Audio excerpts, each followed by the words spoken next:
আসসালামু আলাইকুম ভিউয়ার্স, আপনাদের সাথে আজকে শেয়ার করব শীতের ঐতিহ্যবাহী পিঠা চিতই পিঠা, যা একজন মানুষের কর্মসংস্থান সৃষ্টি করে, অনেক মানুষের রিজিক মিটায়। এভাবে বলছে আর কি, কারণ যারা শহরে থাকে তাদের আমাদের দেশীয় যে পিঠাগুলো আছে সেগুলো খাওয়ার সুযোগ হয় না। চলে আসলাম ঝিনাইদহ শহরের ঐতিহ্যবাহী একটি জায়গা, এটি গভর্নমেন্ট স্কুলের সামনে, সমতা ডায়াগনস্টিক সেন্টারের সামনে বললেও ভুল হবে না, আলিয়া মাদ্রাসার সামনে বললেও ভুল হবে না।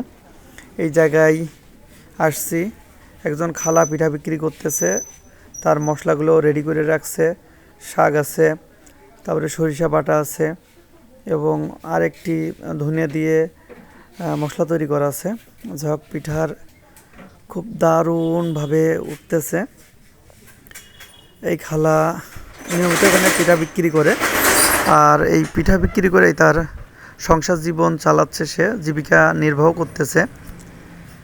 তার এই নিপুণ হাতে সুন্দর পিঠা উঠতেছে এবং পিঠা এখানকার স্থানীয় যারা আছে তারা পিঠা খাচ্ছে, কেউ পার্সেল হিসাবে পিঠাটা নিয়ে যাচ্ছে, আবার রিক্সা চালক, ভ্যান চালক, ইজি বাইক চালক, এই শ্রমিক শ্রেণীর মানুষও তাদের ক্ষুধা নিবারণ করছে। এর মাধ্যমে এই খালার যে দৈনন্দিন জীবনের জীবিকা নির্বাহের যে কিছু অর্থ সে সেখান থেকে আয় করতেছে। তো আমার এই শীতে সর্বপ্রথমে পিঠা খাওয়া চিতই পিঠা ইচ্ছা জাগলো, খালাকে বললাম পিঠা দেওয়ার জন্য, সে প্লেট সাজিয়ে আমাকে পিঠা দিল, তার মশলা